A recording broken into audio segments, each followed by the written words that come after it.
Დაუბრუნდით პირდაპირ ეთერში სტუმართან ერთად სიამოვნებით წარმოგიდგენთ მას. წყნეთში მდებარე წმინდა ნინოს სახელობის ტაძრის მღვდელმსახური დეკანოზი ლევან ფიროსმანაშვილი შემოგვიერთდა. დაგულოცეთ მამაო. ერთმა დაგულოცეთ, მშვიდობის დილა მოგცეთ. ძალიან დიდი მადლობა ჩვენთან სტუმრობისთვის. მამაო, გიორგიმ დაანონსა თემა, რომელზეც ჩვენ დღეს გვიწევს საუბარი. მეორედ მოსვლა აპოკალიფსი, ეს არის ის თემა, რომელიც ძალიან დიდი ხანია ამაზე საუბრობს კაცობრიობა და ზოგადად ადამიანის ცნობისმოყვარე ბუნებას ყოველთვის აინტერესებს მაინც და მაინც თარიღი, როდის შეიძლება მოხდეს მეორედ მოსვლა და ეძებს ნიშნებს. ამისა ჩვენს ირგვლივ მუდამ ხედავთ ასეთ მაგალითებს არის ჩვენს ირგვლივ. თავის თავში რას გულისხმობს პირველ რიგში ალბათ საინტერესოა მამაო აპოკალიფსი. რას ნიშნავს მეორედ მოსვლა?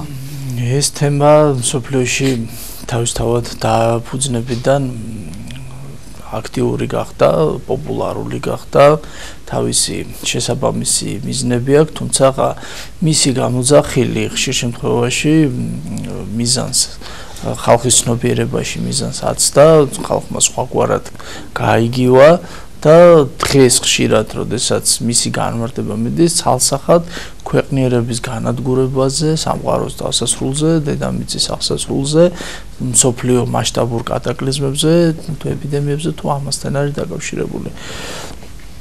ეს ერთგვარი დემონური ხედვა არის ღვთის მიერ შექმნილი სამყაროსადმი, რაც მეტად არამერთებულია და თავისთავად ამგვარი აზრის აპოლოგეტიკა მათი მხრიდან მიზანმიმართული თუ არა შეუგნებელი დანაშაული არის, რითაც ასე თუ ისე სადემონურ სულისკვეთებას აგრძელებს ადამიანი.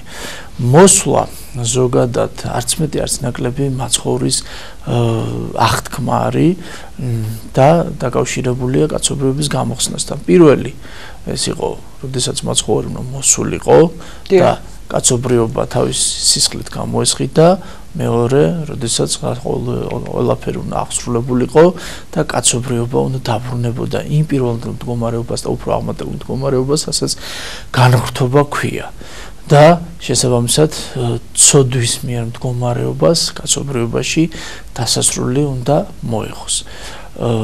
თავისთავად ამიტომ ამას ჯანსაღად გააზრება უნდა და უნდა მოვერიდოთ ყოველგვარ ისეთ რაღაც გადაგებას, კომენტარს, წინასწარმეტყველებას, პროგნოზებს, რომელიც აბსოლუტურად შეუსაბამოა წმინდა წერილისა.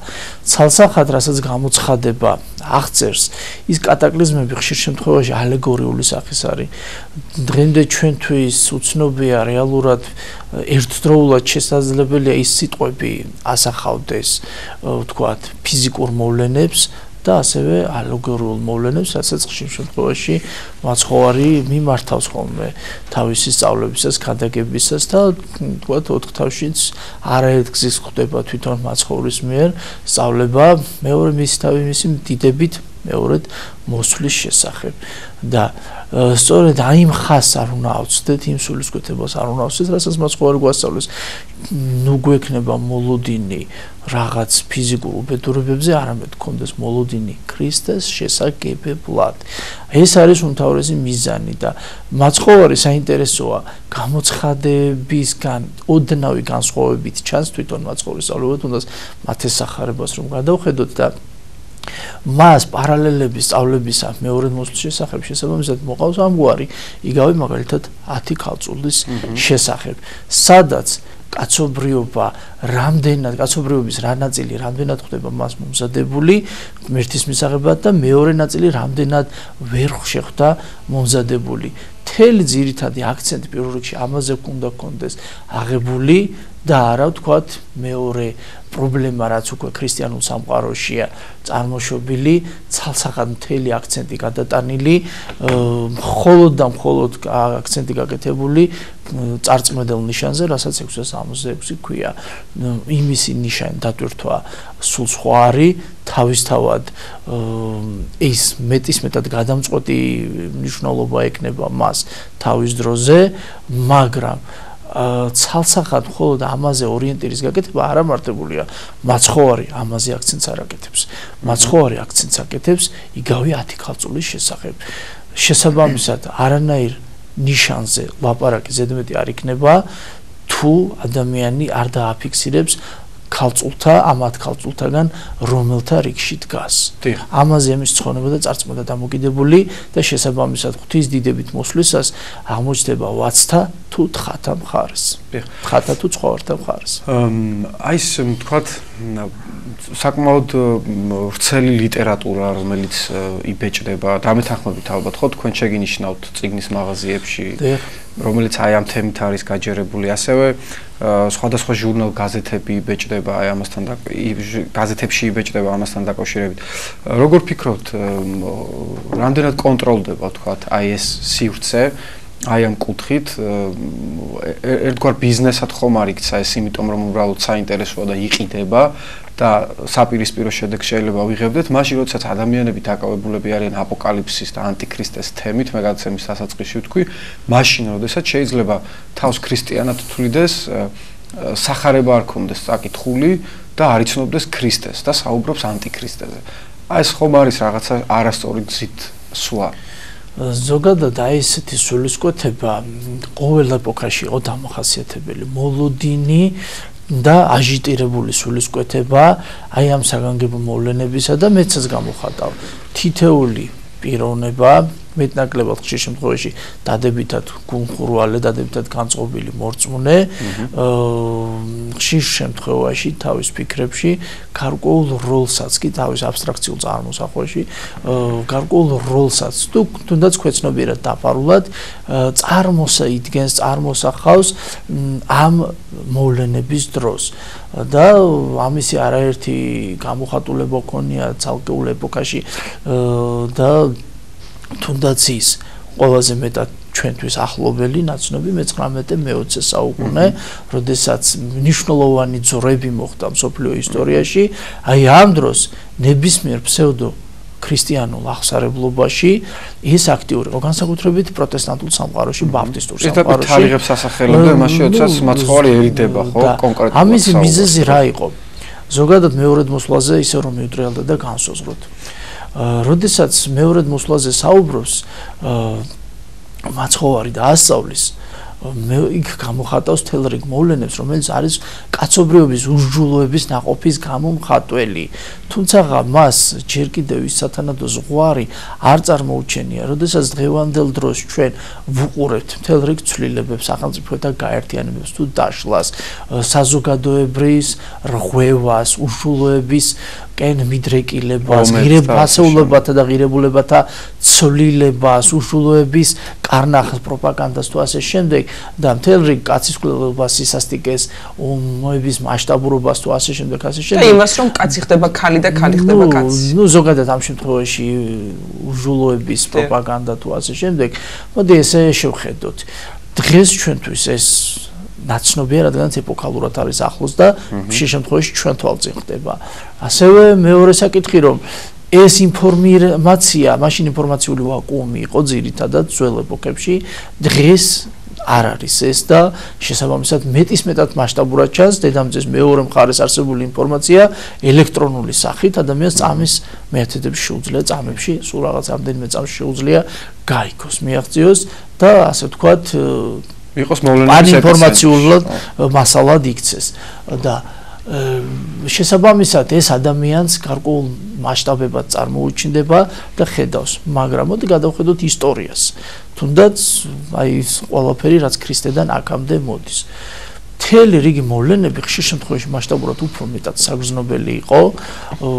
არანაკლებ სოფლიო ომს აწარმოებდა რომის იმპერია, რომელიც უამრავ ქვეყანას მაშინდელ დასავლურ ცივილიზაციას შუა აზიიდან მოყოლებული წარმოიდგინეთ, ვიდრე მაშინდელ დასავლეთამდე თუ აფრიკაში არსებული კულტურული ცივილური ტომები თუ ქვეყნები თუ გერმანული თუ მაშინდელი ევროპული ჩამოყალიბებადი თუ ჩამოყალიბებულ დასახლებებთან აწარმოებდა ომებს. განუწყვეტელ ომებს აწარმოებდა. პროპაგანდა მამათმავლობისა თუ გარყვნილებისა მე გეტყვით რომ უფრო მეტად აქტიური იყო რომაულ სამყაროში, ნუ ვიზგონია რომ ეს დღევანდელი პრობლემა, მე შევახსენებ მაყურებლებს რომ თუ თუ მართალია დღეს გარკვეული აქტიურობით და აგრესიითაც ეს სხვა ფორმები არსებობს უბრალოდ ამ პროპაგანდის გამოსახატად ტელევიზიასთან, მაგრამ ეს პროპაგანდა, ეს პრობლემა საზოგადოებაში ჩვენ ირანის და ზოგადად მუსულმანური სამყაროზე წოლისას ჩვენ ეს განვიცადეთ და საქართველოში ნუ რა ის გაუგვირდება ეს იყო გადახედოს მადათოვის ტრილოგიას ცნობილი რომანი, სადაც სწორედ საზოგადოების ნაღები თავი სამწუხაროდ ამ საქმიანობას ეწეოდა, თუმცა დღეს უბრალოდ აგრესიული პროპაგანდით, მაგრამ შევხედოთ რომის ისტორიას და საბერძნეთის ისტორიის, იქ ცხოვრების წესი იყო. რა თქმა უნდა, მაშინაც სირცხვილად ითვლებოდა და იყო კონტინგენტი ნაწილი საზოგადოების, რომელიც მაშინვე ამ მორალურ კოდექსით ხელმძღვანელობდა და ზნეობრივი კრიტერიუმებით მას სიზაძაგლეთ თვლიდა და თავისთავად ის ითვლებოდა ყოველთვის უსჯულოებად, მაგრამ ხშირ შემთხვევაში ის ცხოვრების წესიც იყო, თუნდაც მარტივად ცნობილი ფილოსოფოსის უფრო რომამდე უფრო მეტი საბერძნეთის განთიადში არსებული ფილოსოფოსი სოკრატეს ცხოვრებაში გადავხედოთ, სადაც მას ერთ-ერთ წვეულებაზე პატივისცემის ნიშნას თავაზობენ გარყვნილური დაკმაყოფილების მიზნით, გარყვნილებით მან რა მოისურვოს მამაკაცი თუ ქალი. თავისთავად ეს საზოგადოებისთვის დამახასიათებელი იყო და მთელი რიგი რასაც ტყვეთას ყიდვა ქვია, უშულოება, უკანონობა, სახელმწიფოთა დამხობა, ერთი ცის ქვეშ გაერთიანება, რაზეც დღეს საუბარია, ეს ყოველთვის მცდელობა იყო. თავისთავად ის, რაც ეპოქაში ხდებოდა, ჯერ ერთი კაცობრიობის უშულოების ნაყოფი არის. თავისთავად ანტიქრისტიანული სულისკვეთება არის ის ყოველივე, რასაც ჩვენ უშულოებით მივდივართ ქრისტეს წინააღმდეგ, ქრისტესგან გამიჯნული, არა ქრისტეს მსგავსად და როდესაც ჩვენ ამ ყველაფრისკენ მივდივართ, ეს საზოგადოების სამყაროსთვის დამახასიათებელი იყო და ისტორიაში ამა თუ იმ ეპოქაში მეტნაკლებობები და ვლინდებოდა, რომ გადავხედოთ მთელ რიგ ეპოქებს, ალბათ ბევრ ჩვენთაგანს იმ დროში ცხოვრება უფრო მეტად გაუჭირდებოდა და თუ შევხედავთ, გავიხსენებთ თუნდაც ჩვენ ისტორიას, მონღოლების გამოჩენა, მაშინ საქართველოს მეორედ მოსვლად აღიქვა და როდესაც მაცხოვარი ამ სალმობაზე ლაპარაკობს, ეს ყოველივე არის ნიშნები. თუმცა როგორც ისე ვეფრემ ასური განმარტავს, ეს იქნება ის მდგომარეობა, როდესაც კაცობრიობის უსჯულოება ზენის მიაღწევს. დღევანდელი მდგომარეობა მართალია ხშირ შემთხვევაში, როდესაც ხდება რაღაცის წამოწევა, პოპულაცია და უსჯულოების გაბატონება, რა თქმა უნდა, ჩვენთვის შემზარავია და საზოგადოება ნებისმიერ ეპოქაში ამას არეგულირებდა, ებრძოდა თუ საერო მართველი, თუ სასულიერო ზოგადად დასი ამ შემთხვევაში ერის სასულიერო დასში ცალსახად სასულიერო პირები არ იგულისხმება ამ შემთხვევაში ქრისტეს სულით გამშვალული ნებისმიერი საერო საზოგადოება, მრევლი, ქრისტიანული მრევლი, რომელიც თავის ცნობიერებაში ამას არ უშვებდა და თავის ცხოვრებაში ამას არ უშვებდა, ძალიან კარგად იცოდა რას სახელი ერქვა ყოველგვარი შეფარვითი გალამაზებული სახელის მიუხედავად. და თავისთავად აღნიშნოთ, რომ გამართლება პროპაგანდა მაშინაც ჰქონდა არა მხოლოდ დღეს, მაშინაც იყო თავისებური ენით, თავისებური ტერმინოლოგიით, თუმცა მაშინ საზოგადოებამ მაინც თავის სახელს არ ჰქონდა როგორც დღეს. და ეს პრობლემები ყოველთვის იყო მეტნაკლებობები. დღეს ვერ ვიტყვით ჩვენ რომ ამაზე მეტად აღმატებული ვართ. თუ როდისმე დევნა იყო ქრისტიანობის და ქრისტიანობის წინააღმდეგ გაალაშქრება, რა უნდა დავარქვათ იმას, თუ არა პირველი 3 საუკუნე ქრისტიანობისა და ეს ინერციით თითქმის მე-6 საუკუნემდე წარმართობის დაპირისპირება ქრისტიანობის წინააღმდეგ გაგრძელდა და 3 საუკუნე უშუალოდ და 3 საუკუნეზე მეტი ეკლესია იყო იატაკ ქვეშ. ისეთი მასობრივი დახოცვები, როგორც თუნდაც დღეს ეთიოპიაში, ეგვიპტეში ვიხილეთ, როდესაც რამდენიმე ეგვიპტელი მუსულმანებმა აწამეს, ის მაშინ რომში ყოველდღიური ჩვეულებრივი მოვლენა იყო, სანახაობა იყო და ხშირად ეს რიცხვი მეტის მეტ უფრო გაცილებით მეტი იყო. ეს და თან არა ცალსახად, არა ერთ რეგიონში, არამედ რამდენიმე რეგიონში მასიურად მიდიოდა და დღეს თუ მაგალითად ვიტყვით ჩვენ 100,000 მოწამე გვყავს, მე ვიტყვი ჩვენი კალენდარისთვის, ლიტურგიული კალენდარისთვის დაკარგულია და უცნობია პირველი საუკუნეების მოწამეები. ხშირ შემთხვევაში ჩამოთვლილია, მაგრამ მასშტაბურად სხვადასხვა დროს რომის სივრცეში, რომის იმპერიაში იმდენი ქრისტიანია მასობრივად, ათასობით და ათასობით დახოცილი, რომ ჩვენთვის ეს წარმოუდგენელი რიცხვია, რა იქნებოდა თუ არა ანტიქრისტიანული სული. როდესაც ხშირ შემთხვევაში წეგან თქვენ ბრძანეთ მიდის ხშირ შემთხვევაში ცალკეული მამათა ავტორიტეტთა წინასწარმეტყველების პროპაგანდა და ამითი ზუსტად უშუალოდ ბოლო ჟამზეა ხოლმე საუბარი. მე ესეთ რამეს ვიტყვით. იქნებოთ ეს სერაფიმ საროველი იქნება, რომელიმე სხვა მოღვაწე იქნება, როდესაც საუბრობს რომ მიუთითებს რომ შენ ამა და ამ დროში ამას მოესწრები, მათ გარკვეულწილად ღვთისგან იხილეს ეს უშუალოება, მაგრამ თუნდაც სერაფიმ საროველის ფაქტი შემოვიფარგლოთ. მან იხილა ანტიქრისტე, მაგრამ რომელი ანტიქრისტე? ნერონიც ანტიქრისტე იყო. სხვადასხვა ეპოქაში იულიანე განდგომილიც ანტიქრისტე იყო. უშუალოდ ებრძოდა და მისი ცხოვრების ბოლო ესე იყო. სწორედ ისიც ქრისტესგან დამარცხდება, შენ გაიმარჯვე გალილეველო, ამგვარი სიტყვებით ამთავრებს. ლენინიც ანტიქრისტიანული სულისკვეთებით იყო და მთელი საბჭოთა სისტემა განა ერთი ბეჭდის და ერთი ნიშნის ქვეშ არისო სისხლიანი ვარსკვლავის ქვეშ მოქცეული. მაშინდელი საზოგადოება და არჩევანი სწორედ ეს იყო. ან კომუნისტურ წყობას და აზროვნებას აირჩევდა და იცხოვრებდა სიცოცხლეზე იყო და თუ არა და ვაგონებში. ეტავდნენ და ხოცავდნენ. შესაბამისად, კონკრეტულ რომელ ანტიქრისტეზე, ეპოქის რომელ ანტიქრისტიანულ სულისკვეთების გამომხატველ პიროვნებაზე თუ სახელმწიფოზეა საუბარი, ეს ჩვენთვის უცნობია, მაგრამ ერთი რამ ვიცოდეთ, როდესაც ამის პროპაგანდას აკეთებენ, თვითმაცხოვარი გვეუბნება, რომ ჩვენთვის უცნობად დარჩება ის დრო, ის ეპოქა და თავისთავად ამისი აღნიშნოთ კალენდარული დრო, ამისი არ არსებობს, როდის იქნება მეორედ მოსვლა. ჯერ ერთი ამას ვერც ერთი მამა ვერ იწინა სამწუხაროს, რადგანაც მაცხოვარი ამას პარავს და მე როგორც ისევ ეფრემ ასური განმარტავს. ეს იქნება განდგომილების, ურჟულოების, უხთოების ყველაზე მეტად მასიური გამოვლენა, რომელიც ბუნებრივად დაბადებს იმ მდგომარეობას, რასაც ქვია მასიურად სოფლიო მასშტაბის მნიშვნელობის ანტიქრისტის მოვლენებას და შესაბამისად ამ დროს უკვე რომ გადარჩეს ის მცირედი ნაწილი, ვინც მართლა მტკიცე იქნება ქრისტეში, ამის შედეგად მოდის შემდეგ ქრისტე. ამიტომ ეს დრო მე გეტყვით პირდაპირ არის მცოცავი. შესაბამისად შეუძლია კაცობრიობას ეს მოამწიფოს და უსწრაფესად მოხდეს თავისი მოქმედების და ცხოვრების სტილის შესაბამისად შეიძლება ეს უფრო მეტად გადაიწელოს კიდევ ერთი 2000 წელი ეს არ მოხდეს ანუ ბრძოლა შინაგანი ბრძოლა საზოგადოებრივი აზროვნებისა ეს განსაზღვრავს ამ ვითარებას და არა დათმულ კალენდარულ ვითარებას ერთსაც ვიტყვი როდესაც იოანე მახარებელი ამას წერს ის ამთავრებს ჰე მალე მოდი უფალო იესო და როდესაც ის ამ მოვლენებს აღწერს ჩვენ წარმოგვიდგენია როგორც ერთ უცებ რაღაც მონაკვეთში აღსრულებული მოვლენა გავიხსენებ მაპატიეთ გამიგზელდა მაგრამ გავიხსენებ დანიელ წინასწარმეტყველის სწავლებას როდესაც ნაბუქოდონოსორი ნახავს სიზმარს ბაბილონის მეფე ტყვეობაში ამ დროს დანიელ წინასწარმეტყველი და ამ სიზმარს მოუყვება აუხსნის დანიელ წინასწარმეტყველი და განუმარტავს ეს არის კერპი, რომელსაც თავი აქვს ოქროსი, გულმკერდი და ხელები აქვს ვერცხლის, მუცელი აქვს სპილენძის, ფეხები რკინის და მთიდან თავისთავადად ეშვება ლოდი, რომელიც ლოდიც ამას დაამტვრევს და შემდეგ ეს ლოდი გაიზრდება და მთელ სოფლიოს მოიცავს.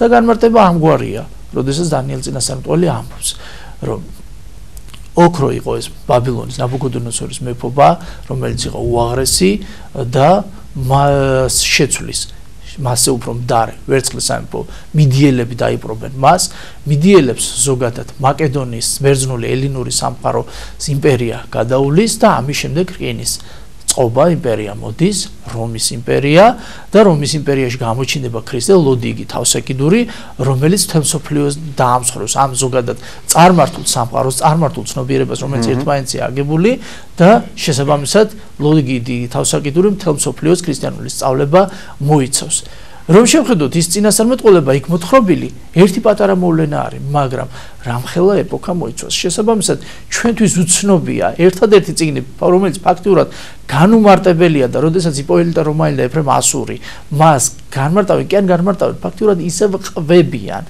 განმარტებას და წინასწარმეტყველებას ესეთი დიდი მამები ყველა ერიდებოდა და გულისხმობ გამოცხადებას. თავისთავად და ფაქტიურად ეს ერთადერთი წიგნია, რომლის თითქმის ცალკეული დეტალების და ფრაგმენტების გარდა განმარტება არ მოეძებება, რადგანაც იგი ჩვენი ცნობიერებისთვის მიუწვდომელია, ჩვენ ზოგადად ვიცით ის სულისკვეთება, რაზეც ვისაუბრეთ, დანარჩენი განმარტებელია.